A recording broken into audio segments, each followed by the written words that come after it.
We need to talk a bit about Modal Shift. What is Modal Shift, I hear you say? That's public authority buzzwords for getting you out of traffic and onto a bike or a bus. Beware the buzzwords. I think we need to see a modal shift in how cycling infrastructure is planned, implemented and maintained. It's not all bad, but where it is, it's pretty awful. I don't have far to go from home to find totally ridiculous cycling infrastructure. The Leopardstown Road in Dublin 18 is a great example. Coming from the M50 end, the cycle lane is a mess. I don't think it's ever been edged. Look at where the grass has grown into it. I believe that in our council, roads put in the cycle lanes and parks maintain the verges. They seem to be too busy running concerts in Marley Park to be bothered with the less glamorous stuff. It strikes me as real irony that one could be knocked off one's bike by a council sign advertising the concerts.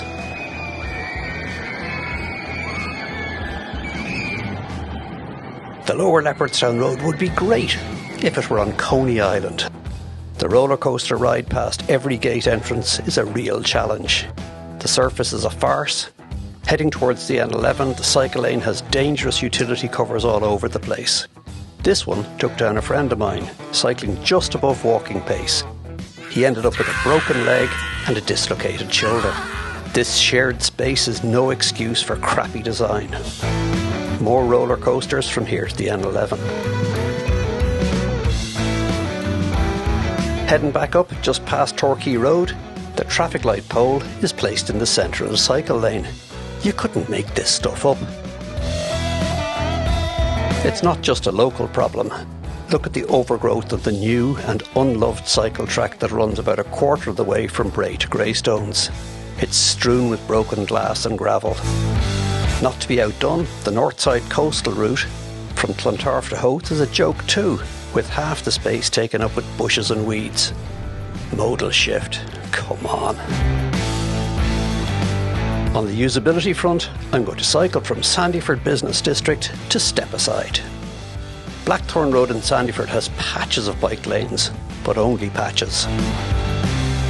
This starts pretty well. We get onto a segregated cycle track that brings us up to the big roundabout at junction 14 of the M50. From here, the usability goes to the dogs.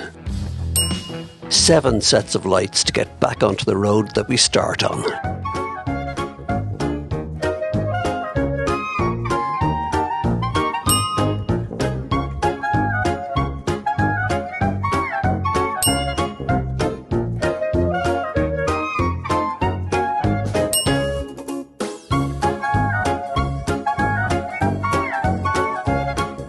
Up the hill, and we need to cross the road again as the cycle track is on the wrong side to go anywhere except back down again.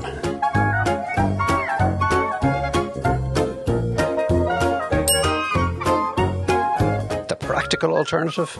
Simply cycle up the hill in the traffic. A few hundred metres up the road and we run out of cycle track anyway. It's every man, woman and child for themselves from here. On the positive side, there's a lot being done. The coastal mobility route, which I've covered in another video, is fantastic. And it now runs from Trimbleston to Sandycove. More of this, please. What gets my goat is the lack of any continuity of thought and commitment. If there was real commitment, we'd have proper infrastructure. We don't. We continue to see really stupid things being done by qualified architects and engineers. Things like the knee-high junction boxes on the cycle lane behind the bus stops. These are on both sides of the N11.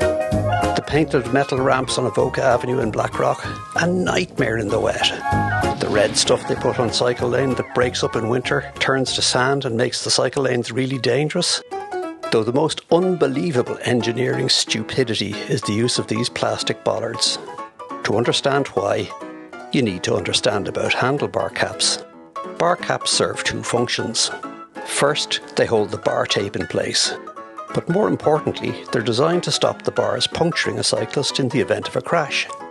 Just like how an apple corer works. So, when these bollards get run over by drivers, they leave these stubs behind. I think they now serve two purposes. One, to knock you off the bike, and two, to give you a good stabbing. Come on, architects and engineers, you can do better than this. Could we sharpen them? Oh, for Christ's sake. If you want to see a real modal shift, we'll need to see some shift in the thinking of our engineers. Heh heh heh.